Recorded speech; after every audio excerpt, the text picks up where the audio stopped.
Welcome back, YouTubers. How y'all doing? Hope you're all well. I know it's a little late, but today is Model Cars and Coffee. At first, I didn't even know if I was going to do this because I've been so busy with just cleaning and reorganizing the last basically 2 days. It's something I started on New Year's Day, and then I didn't feel well, and so I was kind of out of it for a good day or two. So we've been moving stuff around, and like Paul, which is the host of this segment, says sometimes you gotta make a bigger mess to get where you need to go. And we definitely did that. And I got a bunch of crap over here that we've got to sort through. It's just part of it, right? I mean, a bunch of papers and some plaques that I found. I've been finding some old RC stuff. I'm trying to consolidate stuff down and organize everything, and that way there I know what I got and where it is. I got another segment that will be coming out showing some of the motors. I love motors and stuff like that, so I've been collecting some of the old vintage RC motors, and I want to restore some of them. Some of them are pretty rough shape, but I'm not going to give up. I don't give up on stuff. So that's part of what brought this on is, for me, it's that, what do they call, the slammers, the curbsides, the flat bottoms. I've never done that before.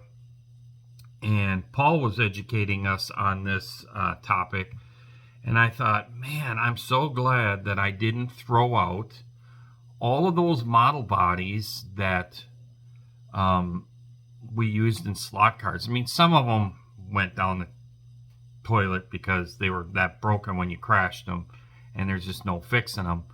But I still do have quite a few that we just put in a tub, and they've been like lingering around. They were lingering around the old shop when we lived, closer to the cities, and we kept them, thank God. So to me, I thought, man, this is a great concept, right? I mean, for me, I'm just learning about it. You find folks might be much more versed in the whole slammers, flat bottoms, but for me, I've never done it, and it just kind of was never in my mindset to even think of the concept, really. But it's genius. So I'm gonna flip this around and just kind of show you what I've kind of got working here, and I'm open to hear what you guys think. Like I said, I've said this before in other videos, I feel that the YouTube community has a lot of great ideas, and you guys inspire me. You really do. If it wasn't for the fact that the inspiration that I get from some of your guys' videos, I would have never started this channel, and I would have never even bothered with the AMC thing. So really good idea. Let's flip this around right now. Alrighty, so I think I've showed these couple tubs.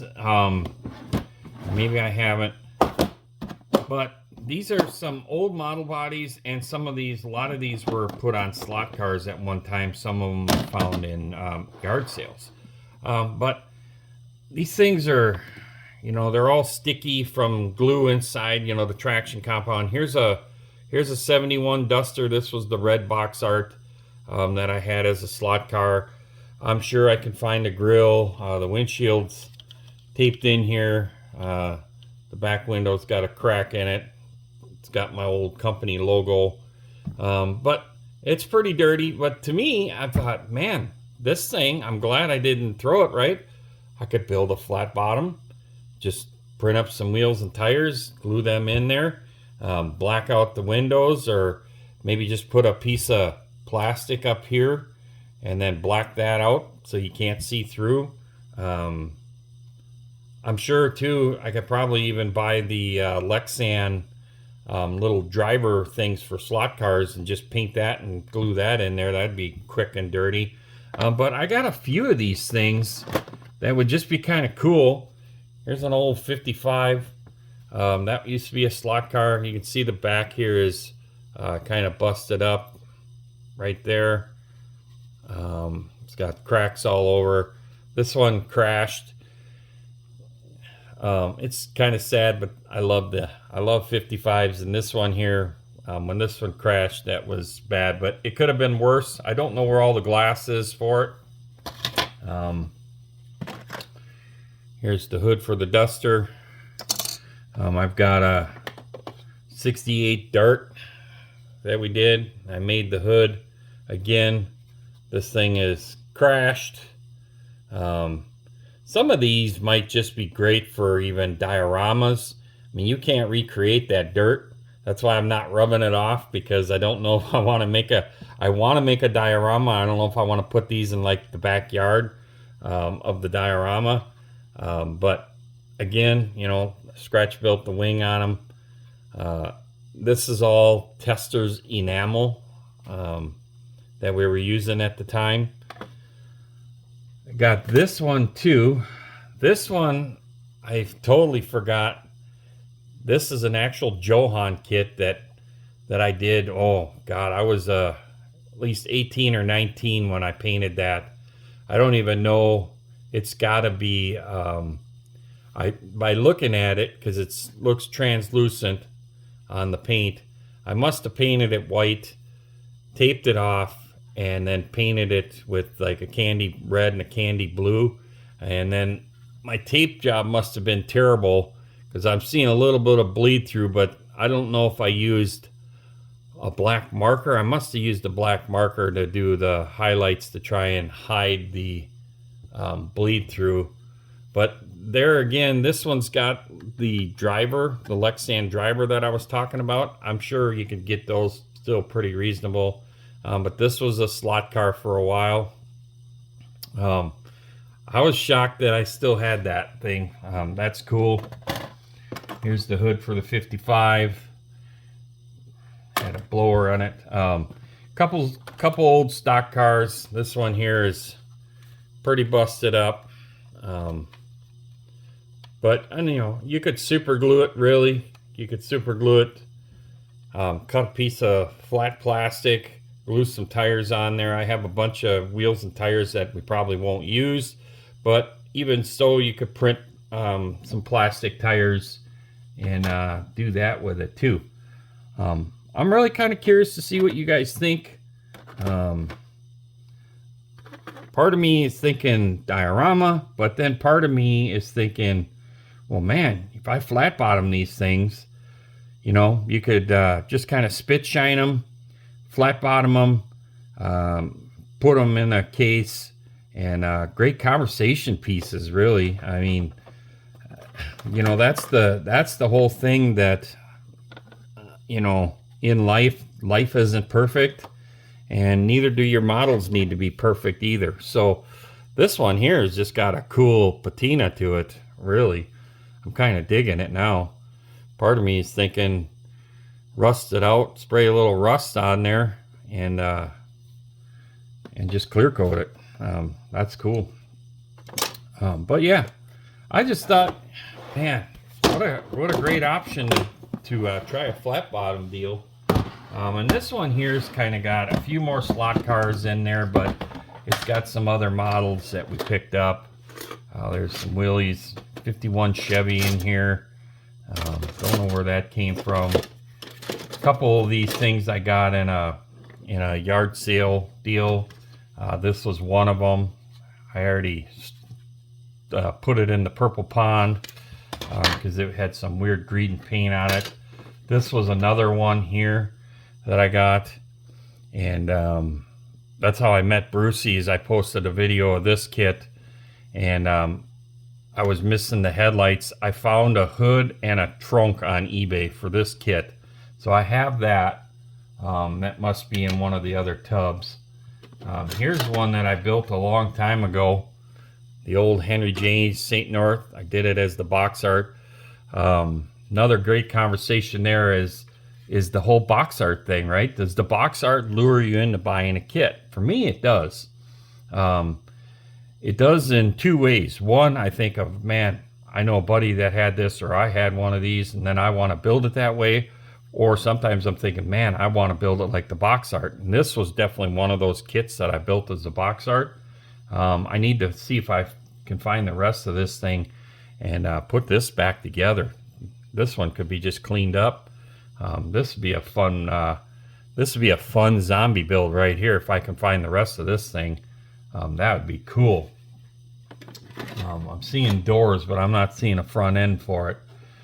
So yeah, I might have to try and find a Henry J kit to get the front end, because I see the doors in there, but I don't see no front end. And this is pretty much all of my. That's all of my bodies.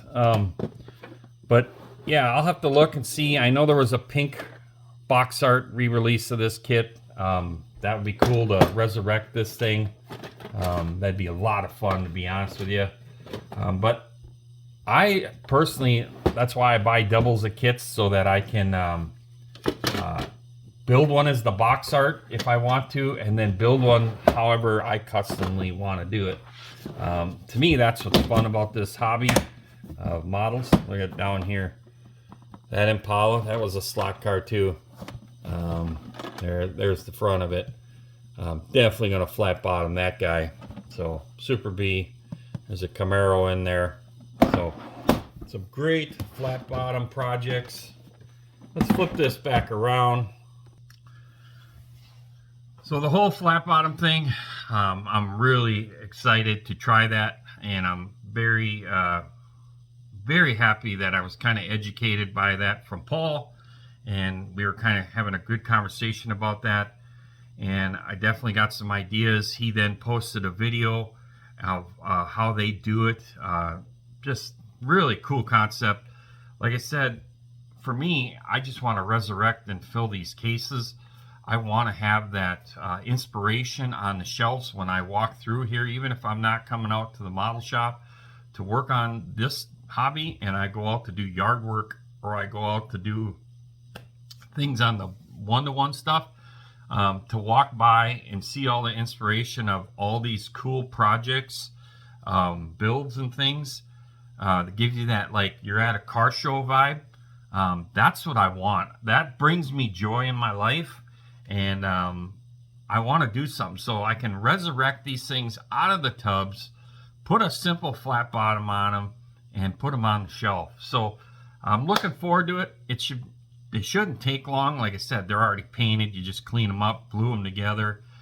Maybe after you glue all the bottom chassis together, you know, from the take of what Paul has done, you just kind of glue it all together, test fit it, take it back out, shoot it all black so it just blends in with the ground, and then put your wheels on it and put it together. That's going to be cool. So maybe we consider that as something that people could put in the zombie group build. I don't know. Or maybe me and Paul have a discussion and we start a flat bottom group build. And I know a lot of you fine folks have got a bunch of these bodies laying around that you could probably spend, you know, an hour and put some wheels on them and just stick them on the shelf, right? I mean, to me, that's a good slump buster, if you ask me. So I would love to hear what you guys think. Like I said, I'm all about just that positive vibe and to inspire myself. You guys inspire me a lot. Another thing that, you know, I've been really looking for on the channels for the last 6 months is people that are resurrecting stuff. That's why we created the zombie build a year ago. That's why we're going to extend it. And there's a few channels out there that are doing that. Right off the top of my head is the Bench Racing Garage Dean over there. He's been doing some cool, you know, resurrection, restoration, you know, rebuilders. I know there's another one at the top of my head that was doing some rebuilders too. Will Taylor, of course, from Too Tall Model Garage. There's a few guys that are doing it, and that intrigues the heck out of me, because not only is it cool in the one-to-one world, what we do, we take old cars, we bring them back to life, but to do it with these, that's freaking cool. And I'm doing it with the RC, so just haven't showed you guys some of the vintage things. We'll get into that though. But enough of me rambling. Have a great rest of your Sunday and enjoy your model cars and coffee videos, and we'll see you on the next one.